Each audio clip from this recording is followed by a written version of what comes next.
Kita masuk ke sesi 11 solid principle pertama. Jadi untuk materi solid principle dibagi dua. Untuk sesi ini yang pertama, minggu depan yang kedua, terus sesi 13-nya nanti kita review. Ya. Jadi solid itu apa sebenarnya? Jadi solid itu sebenarnya akronim dari OOP principle. Jadi konsep dari OOP sendiri ya, untuk membantu menstandarisasi atau penggunaan dari pembuatan OOP approach ya ini ya. Jadi walaupun ya katakanlah kalian kemarin sudah bikin programnya sudah berbasis objek ya, tapi belum tentu sesuai ya. Ya walaupun sudah jadi tapi belum tentu benar ya. Tujuannya apa? Tujuannya simpel sebenarnya. Tujuannya simpel karena apa? Memastikan OOP yang kalian buat itu harus terstandarisasi.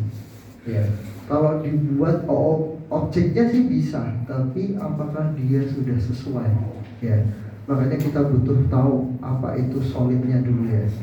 Kenapa? Karena kalau kita udah ngomongin solid ya, itu arahnya nggak jauh ke sini, ke maintain, extend sama reuse-nya.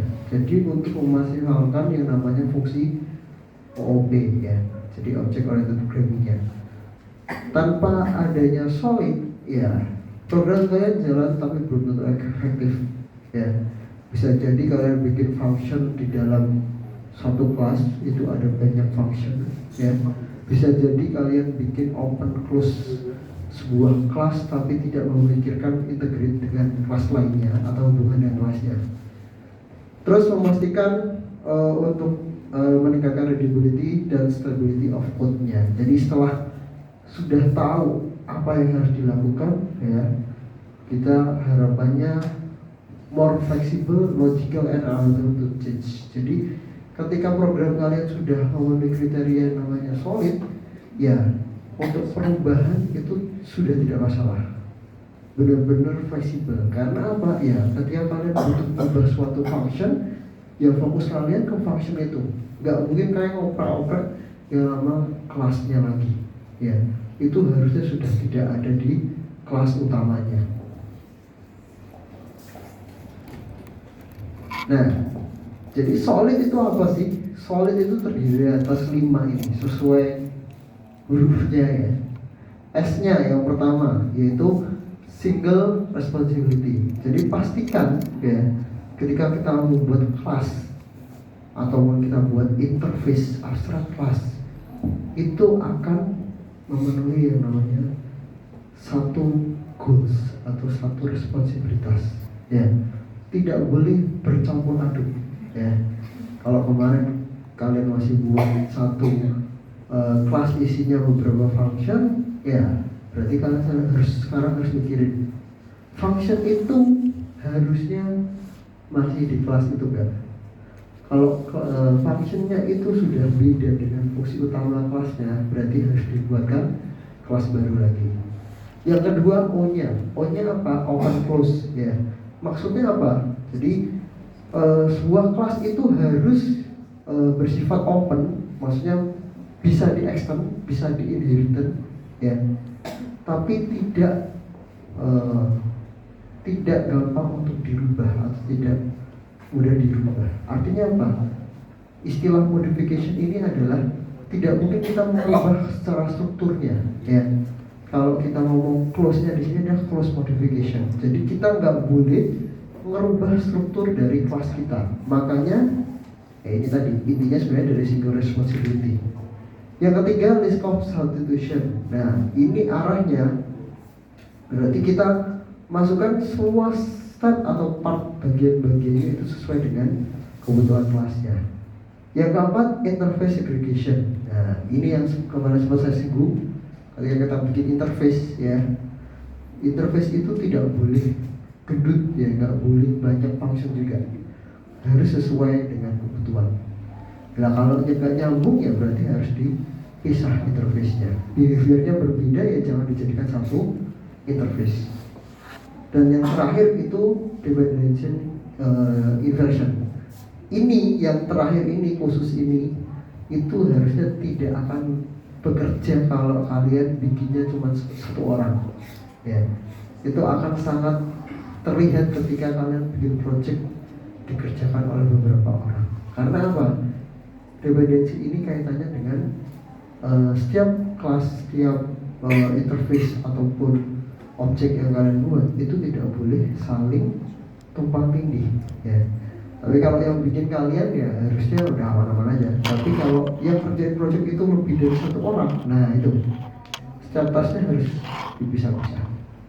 Makanya kalau kita bikin sebuah project, kita harus tahu dulu requirement-nya apa, kita breakdown fungsionalitasnya apa, baru kita list tuh setiap objek kelasnya apa. Nanti baru kita cek, oh fungsional ini harusnya masuk ke kelas ini, fungsional itu masuk ke kelas ini, fungsional ini harusnya nyambung antara kelas ini dan ini. Itu baru terlihat di awal, ya.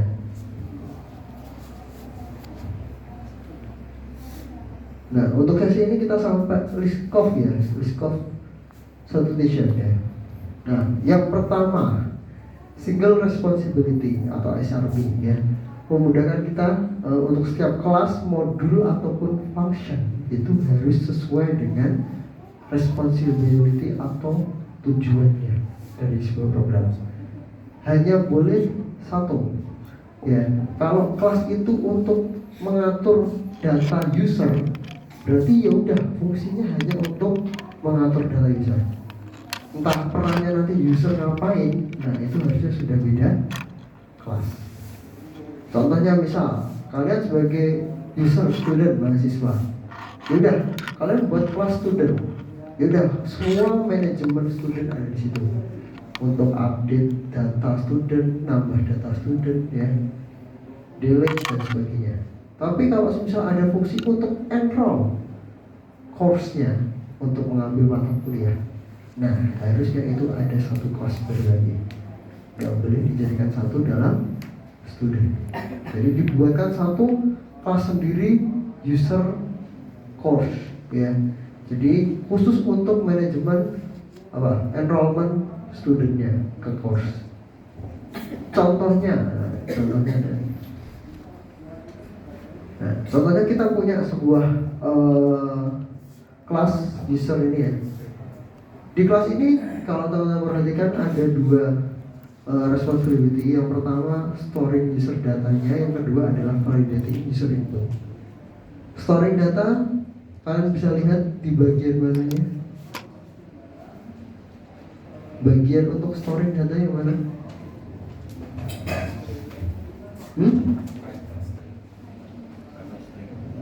Private string dan gitu kan, cuma variabelnya. Storing user datanya dari mana?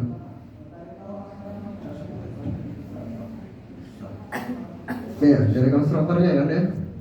Ini kan, ya kalian bikin variabel tapi nggak ada inisialisasi ini, ya nggak mungkin nge-store ke kelas user kan.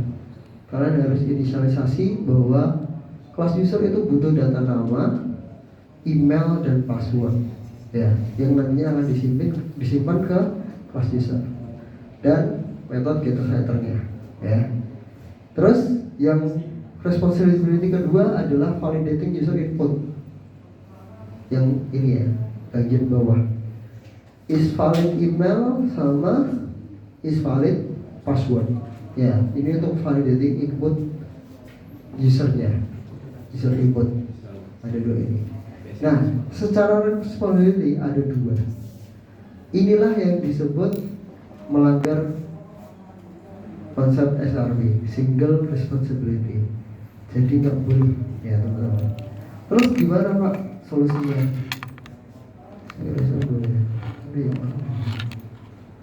Ya orang diem aja nih, tidur nih, ya.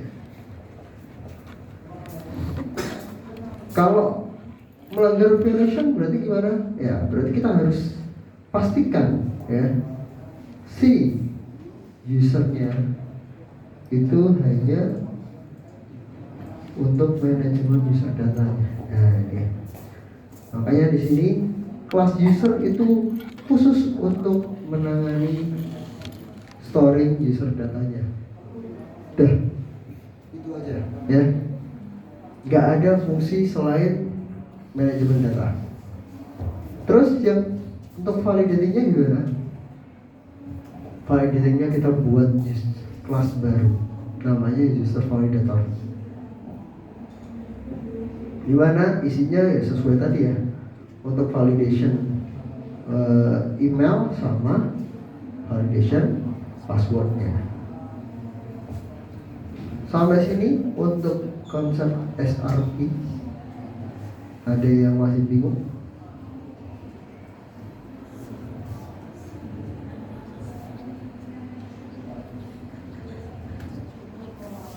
Aman? SRP aman ya?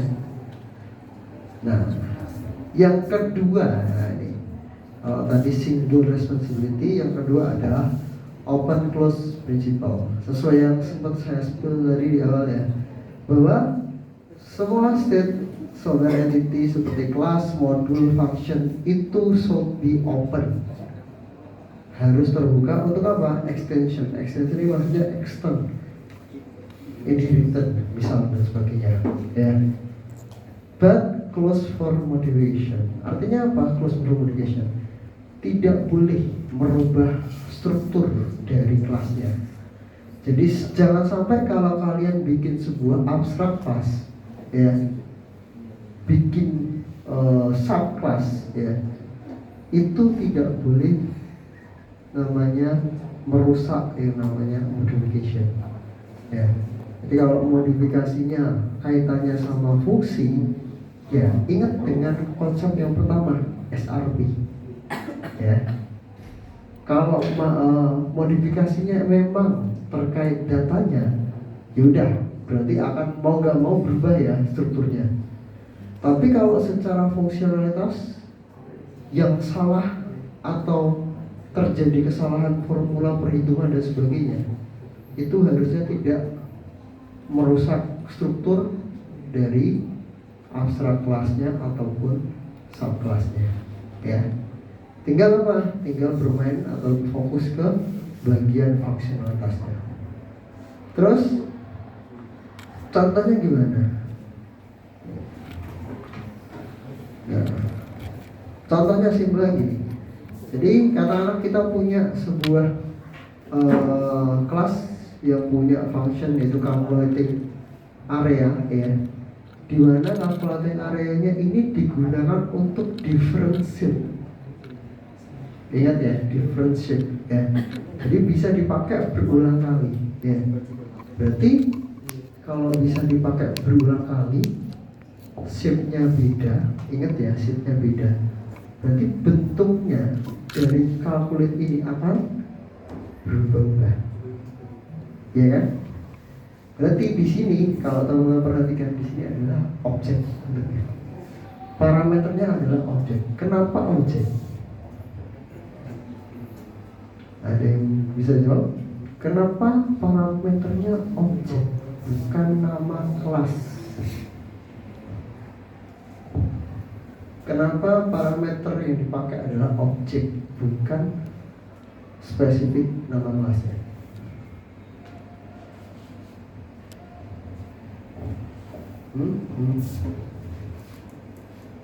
Kenapa parameter yang dipakai objek bukan spesifik kelasnya? Ada yang tahu? Ada yang tahu? Ada yang tahu?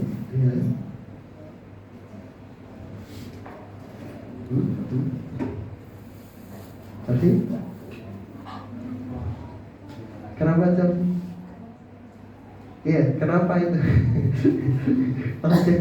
Kenapa objek bukan spesifik nama kelas?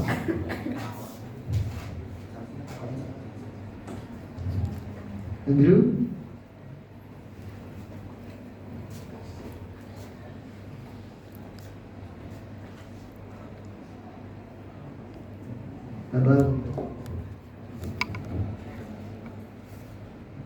Karena masih abstrak. Karena masih apa yang abstrak? Jadi maksudnya belum, kan cuma sebenarnya bentuk dan tapi belum bentuk-bentuknya itu. Betul. Ya, karena ini ya kata kuncinya. Different shape. Ya, kita nggak tahu shape apa yang akan dikirimkan. Ya. Kalau kita spesifikkan, misal circle atau rectangle dan sebagainya, berarti kan hanya untuk menangani satu shape. Ya. Sedangkan kuncinya di sini adalah different shape. Makanya di sini cuma objek. Karena bentuknya nggak tahu kita mau kirim apa. Bisa bermacam-macam bentuk. Nah, di dalamnya, nah ini teman-teman bisa lihat ya. Di dalamnya baru spesifikan ya. Kalau circle itu ngitung apa sih? Ngitung pi dikali radiusnya. Terus kalau semisal rectangle itu ngitung apa sih? Ngitung lengthnya. Ya, dikuadratkan. Rectangle panjang kali lebar ya. Length kali width. Kalau cube ya, sisinya ya, hukum sisi kuadrat. Nah, misalnya gitu. Terus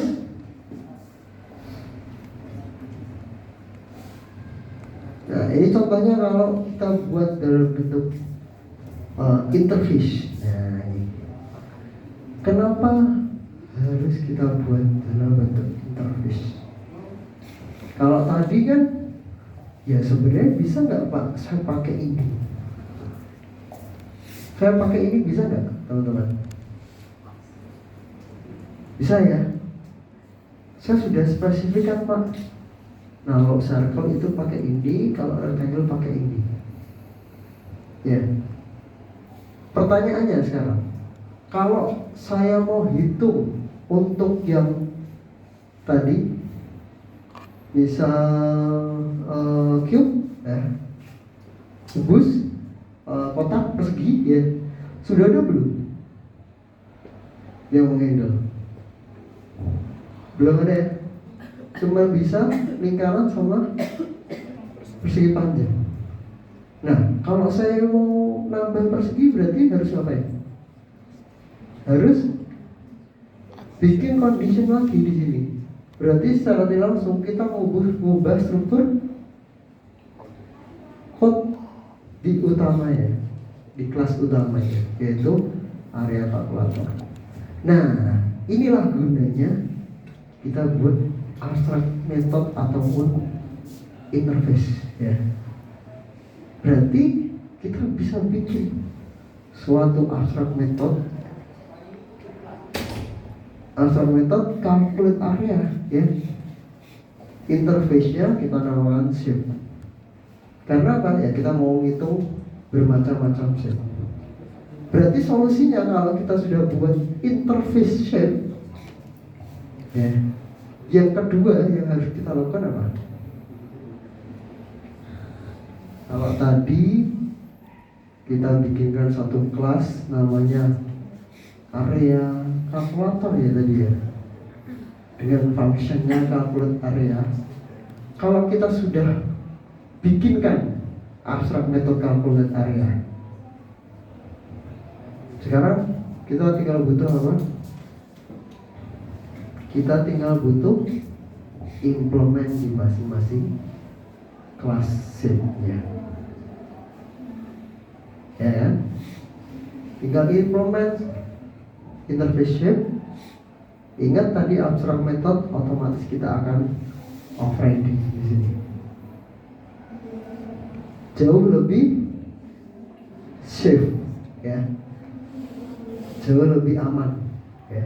Karena apa? Ya, kalau kalian tadi bandingkan, kalian harus inside of satu-satu. Berarti kalau bentuknya berubah, kita nambah hitung-hitungan ya. Berarti kita mengubah kelasnya lagi. Kalau ada nambah lagi, kita mengubah kelasnya lagi. Tapi kalau ini kita tinggal apa? Kalau kita udah implement interface, kita tinggal bikin apa? Kalau kita mau nambah suatu shape baru, berarti tinggal bikin kelas shape-nya saja, ya kan? Tinggal bikin kelas cube implements shape dengan properti yang sesuai. Berarti ada sisi ya, kemudian inputannya juga cuma sisi doang, gate-nya cuma sisi doang, calculate area tinggal sisi dikuadratkan atau sisi kali sisi. Ya, jauh lebih safe, jauh lebih praktis. Ya, secara modifikasi, ya kalau semisal salah hitungan calculate areanya, kita tinggal fokus yang salah itu yang di mana, di perhitungan persegi kah, di perhitungan persegi panjang, ataupun di perhitungan lingkarannya. Ya, sudah tidak mengubah-ubah yang konstruksi awal tadi, gitu ya. Nah, jadi kalau kita mau bikin function tadi, ya, function yang namanya area kalkulator, ya, kita tinggal gunakan calculate total area untuk semua sheet-nya. Ya, ini langsung, ya. Coba perhatikan teman-teman di sini, langsung list of shape. Dari mana shape-nya? Dari interface yang kita buat, ya. Nanti tinggal shape-nya ini, nanti shape-nya ini sesuai dengan calculate area dari kelas yang kita buat, ya. Tinggal lempar aja ke sini, ya.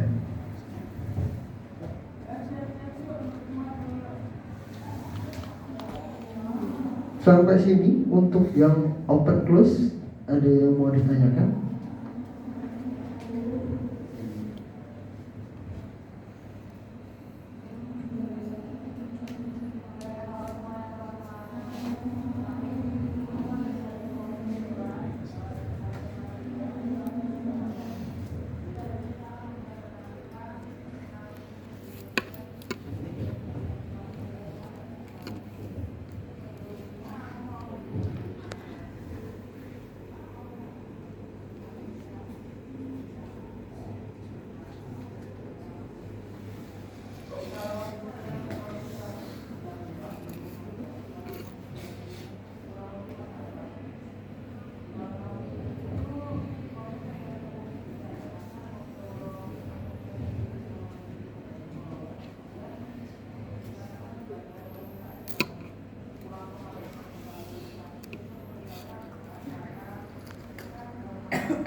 Gak ada?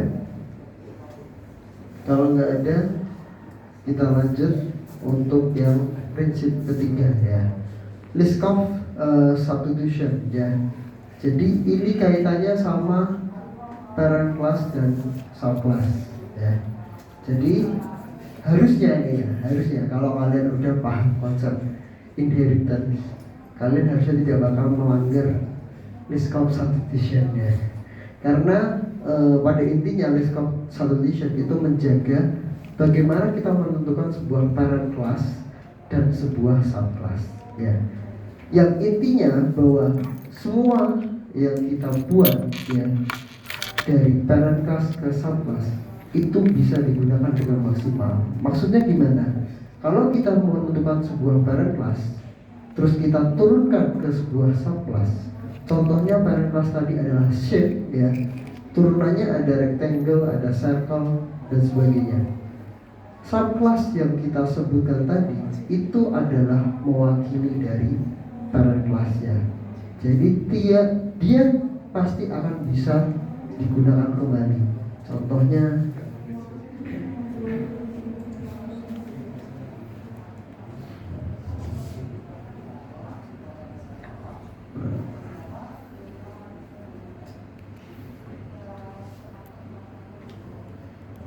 nih,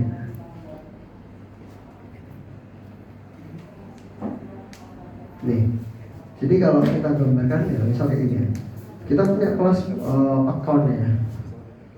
Ini abstrak kelasnya, parent kelasnya. Subkelasnya apa? Ada withdrawal account sama fixed term deposit account, ya. Kalau kita punya withdrawal account, itu pasti sudah mewakili dari account. Begitupun kita fixed term deposit account itu pasti mewakili dari account itu sendiri. Ini adalah jenis accountnya saja. Begitupun kalau kita ngomong di sini ada current account dan saving account. Ibarat kata kalian punya aplikasi Blue, ya. Blue sendiri itu apa? Account kalian ya, account kalian. Di dalam Blue ada apa? Ada Blue saving, Blue deposit, ya. Itu kan jenisnya ya. Saving account, ada yang deposit account, ya.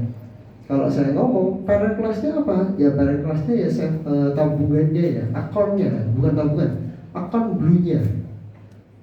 Tapi kalau saya ngomong Blue saving sama deposito account, itu berarti subclass dari akun Blue-nya.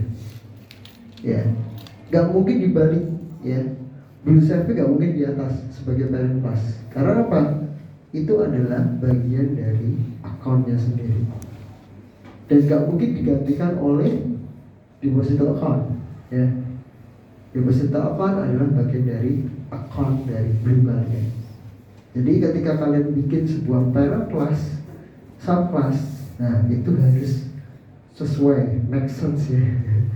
Mungkin kalau kemarin saya lihat di UTS ya, UTS harusnya sudah hampir mungkin 90% benar, ya. Ketika bikin strukturnya ya. Nah, untuk risk off sampai situ ya. Jadi memastikan yang namanya superclass dan subclassnya. Subclass itu pasti bisa menggantikan superclassnya. Jadi kalau kalian bikin sebuah objek ya, sebuah objek account ya, account A sama dengan new deposit account misal. Jadi deposit account itu kan bagian dari account sendiri sebenarnya. Jadi sama-sama bisa. Kecuali kalian balik deposit account sama dengan new account. Nah itu gak mungkin ya. Itu gak mungkin bisa. Karena akunnya itu adalah yang paling atas, bagian paling atas. Sama sini untuk 3 konsep solid, ada yang mau ditanyakan?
di sini aja ya.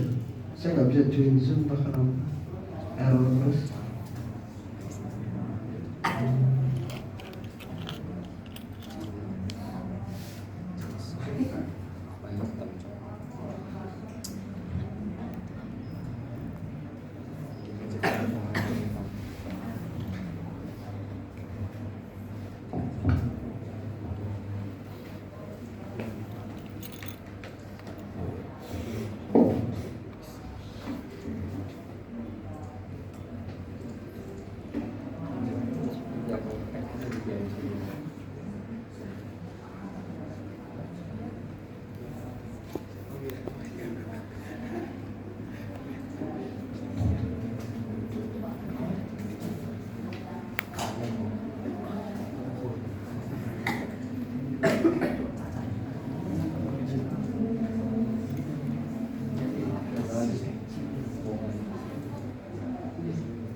Semuanya nama akhir.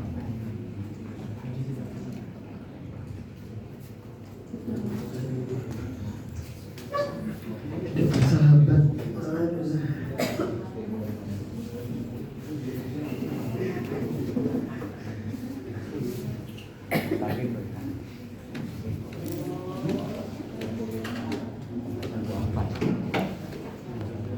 Lengkah.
Oke, saya contohin ya. Kalau tadi kita membuat SRP, ingat bahwa kalau kita membuat sebuah kelas ya, itu fungsionalitasnya cuma satu, jadi nggak boleh campur aduk ya.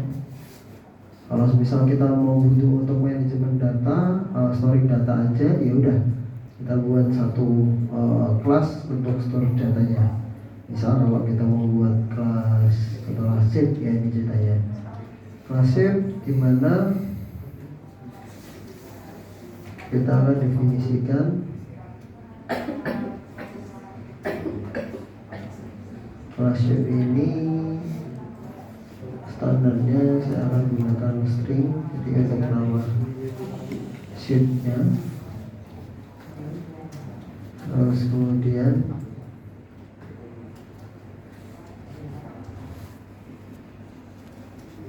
untuk konstruktornya, untuk inputannya hanya sebuah satu parameter untuk string name.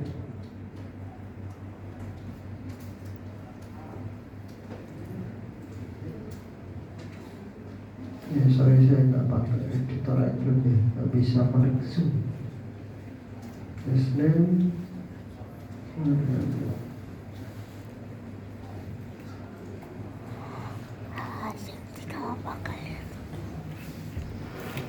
coba bikinkan satu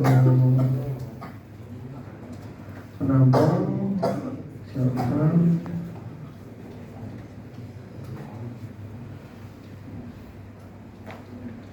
rilis.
Nah, misal gini ya.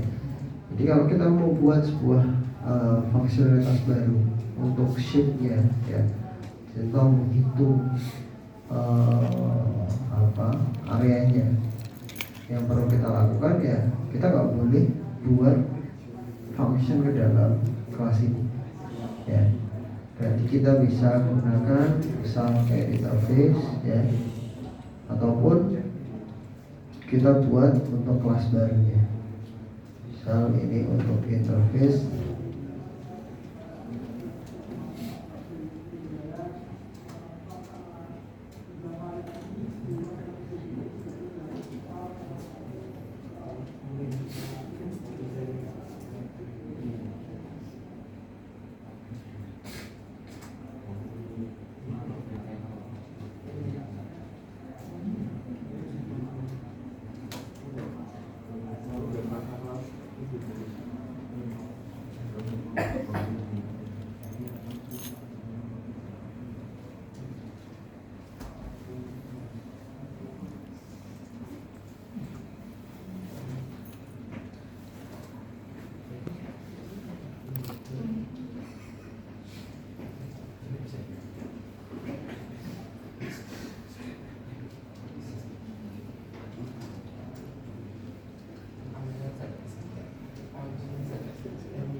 Jadinya kita harus buatkan abstrak method, kemudian kita implement ke dalam kelasnya, terus kita overriding ya. Kita overriding, nanti teman-teman tinggal panggil aja si function atau metodenya.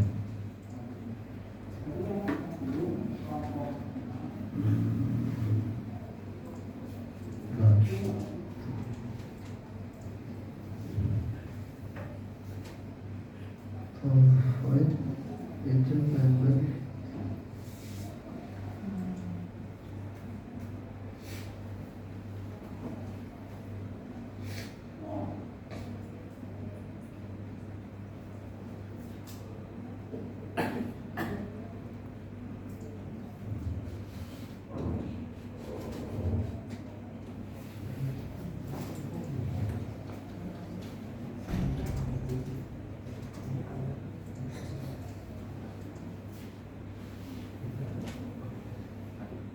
ya, ya. Jadi kita tinggal panggil implementnya, kemudian kita overriding di dalam kelasnya, sesuaikan dengan kebutuhan kita. Nah, kalau kita mau butuh function lain, berarti nanti teman-teman tinggal buatkan satu kelas khusus ya. Kalau ini tadi misal, berarti kan harusnya ini nggak boleh di sini Pak ya. Harusnya ini dibuat di kelas baru lagi untuk perhitungannya. Nanti tinggal kita pisah ke dalam satu kelas baru khusus untuk kalkulatif ya. Nanti objek open close-nya akan terlihat di situ. Kalau selama SRP oke lah, kita pisah dulu. Nanti kalau open close berarti kita buatkan sebuah kelas khusus ya untuk perhitungan kalkulatifnya kayak gitu ya. Mirip kayak tadi ya. Jadi kita buatkan satu kelas khusus selanjutnya. Kita bikin sebuah kelas khusus untuk kalkulatornya. Kemudian nanti kita panggil sesuai dengan functionnya ya, calculate total area. Nah, di sini kan cuman satu bagian ini ya. Kalau semua ya kita bisa bikin kelas satu area kalkulator, kemudian pastikan shape-nya ya, shape kelasnya hanya satu responsibility ya. Jadi kita nggak perlu mengubahnya. Jadi kalau kita buat lebih dari satu shape, nanti teman-teman tinggal create new class jadinya. Jadi yang bagian ini nanti kita tinggal pisah-pisah ya. Kita bikin subclass dari shape. Berarti shape-nya ini adalah sebuah parent class ya, sebuah parent class. Jadi nggak pakai yang namanya ini lagi ya, calculate area di sini. Nanti calculate areanya tinggal kita buat di dalam subclass shape-nya. Jadi misal kita bikin subclass rectangle di sini, karena dia akan extend ya, extend ke shape seperti ini ya. Berarti tinggal kita implement untuk calculate areanya.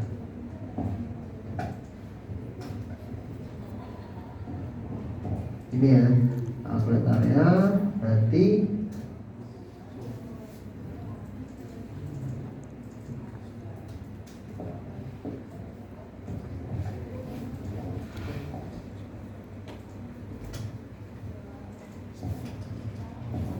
seperti ini. Nanti di bagian shape-nya, karena tadi shape itu adalah sebuah parent class, yaitu abstract class, berarti kita initiate-nya di sini bukan lagi shape, tapi dari subclass-nya rectangle. Kalau kita mau tambahkan, misal kita buat langsung dari awal. Jadi untuk subclass ini name-nya berarti kita langsung initiate super ya, name rectangle misalnya ya. perlu bikin ininya langsung new rectangle ya. Di sininya kita kasih ini langsung new rectangle. Nah, propertinya ini nanti ditambahin aja atributnya. Kalau rectangle berarti kita butuh double untuk length-nya,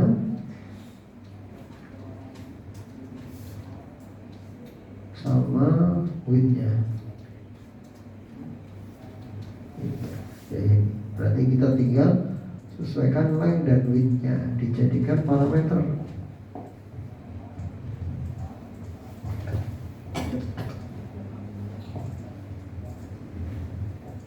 Seperti ini. Nanti kita initiate this length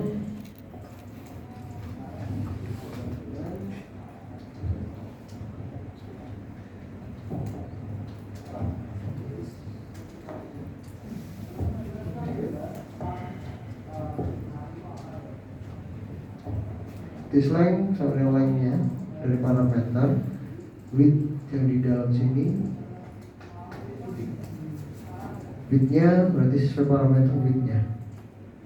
Nanti di initiate-nya berarti kita tinggal masukkan untuk length-nya berapa, width-nya berapa misalnya.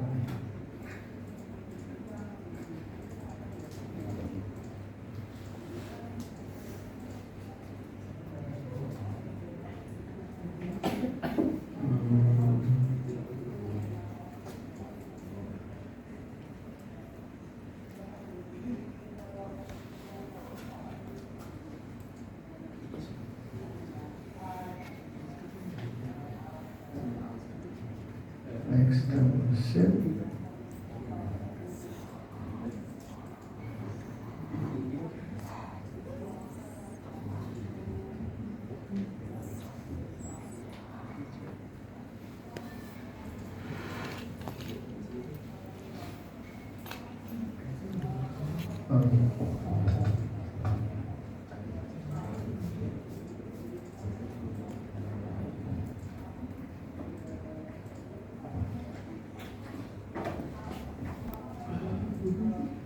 benar.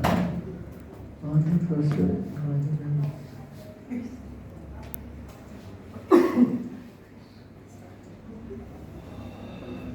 extension.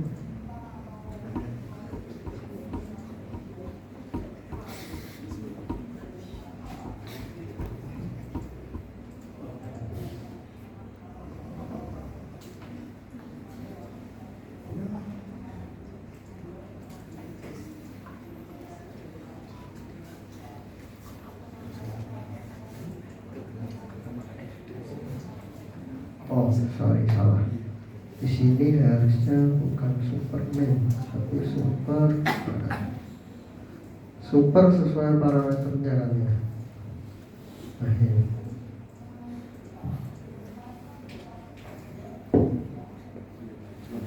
Ya, sama ya. Nah, kayak gini jadinya konstruksinya. Jadi kita udah sesuaikan bahwa fungsionalitasnya sesuai ya. Kita sudah punya kelas sendiri, jadi nggak ada lebih dari satu responsibility di sini di kelas shape. Semua automated shape-nya untuk ini khusus rectangle ya. Nanti kalau kita bikin shape baru ya tinggal create kelas barunya aja ya. Itu.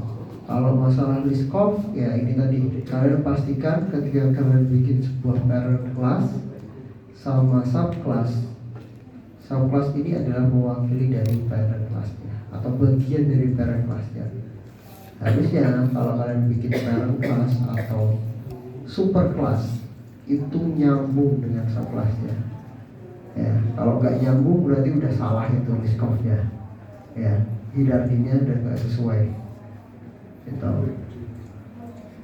Terus minggu depan kita akan bahas dua hal, interface segregation sama dependency ya.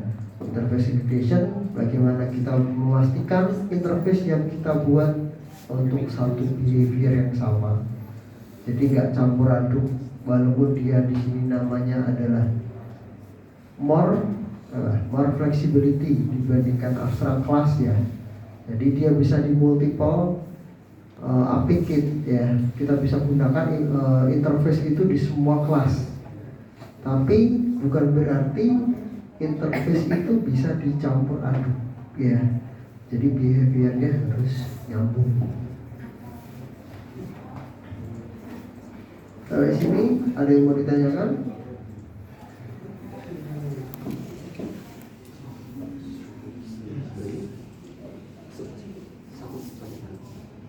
Nanti sebelum kemungkinan kalau nggak minggu ini Senin mungkin ya, nanti saya akan post untuk tugas assignment, nanti implikasinya terkait solid principle ya, buat kalian latihan semua solid principle. Paling D-nya gak kepake sih nanti, jadi SOLI nya aja, jadi gak sampai D mungkin untuk suatu case study ya. Jadi nanti akan saya kasih case study-nya, kalian terapin konsep OOP dengan memperhatikan solid principle. Nanti waktunya seminggu ya, seminggu pas ketemu week 13 kita akan review ya. Jadi selain itu nanti jadi tugas, tapi tetap akan saya bahas di week 13 gitu ya. Sampai sini ada yang mau ditanyakan lagi nggak gitu?